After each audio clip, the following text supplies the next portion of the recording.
டிட்வா புயல் காரணமாக புதுக்கோட்டை ஆலங்குடி சாலையில் வேருடன் சாய்ந்த பழமையான மரத்தை அற்றும் பணி துரிதம் கதியில் நடைபெற்று வருகிறது. இதுகுறித்தான கூடுதல் விவரங்களோடு இணைக்கிறார் நமது செய்தியாளர் பாக்கியராஜ். வணக்கம் பாக்கியராஜ், விவரம். வங்கக்கடலில் உருவாகியுள்ள டிட்வா புயலின் காரணமாக புதுக்கோட்டை மாவட்டத்திற்கு இன்று அதி கனமழைக்கான எச்சரிக்கை விடுக்கப்பட்டுள்ளது.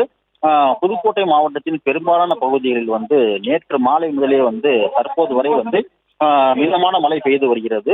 அவ்வப்போது காற்று வீசி வருவதால் மழை அதிகமாகவே காணப்படுகிறது.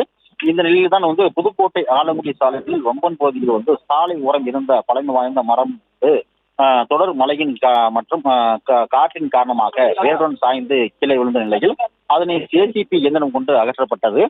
தொடர்ந்து புதுக்கோட்டை மாவட்டத்தில் தற்போது நிலவரப்படி அதிக அளவிலான மழை பெய்து வருகிறது. அதாவது லேசான மழையாக இருந்தாலும் கூட 2 நாட்களாக பெய்து வரும் மழை காரணமாக பொதுமக்களின் இயல்பு வாழ்க்கை பெரிதும் பாதிக்கப்பட்டிருக்கிறது. தொடர்ந்து மழை பெய்து வரும் காரணமாக புதுக்கோட்டை மாவட்டத்தில் உள்ள முக்கிய ஏரிகள் அதிக அளவில் நிரம்பி முழு கொள்ளை எட்டி வருகிறது. இதன் காரணமாகவே மாவட்டத்தில் உள்ள முக்கிய ஏரி நிலைகளை பாதுகாக்க, அதாவது கண்காணிக்க அதிகாரிகளுக்கு உத்தரவு பிறப்பிக்கப்பட்டுள்ளது.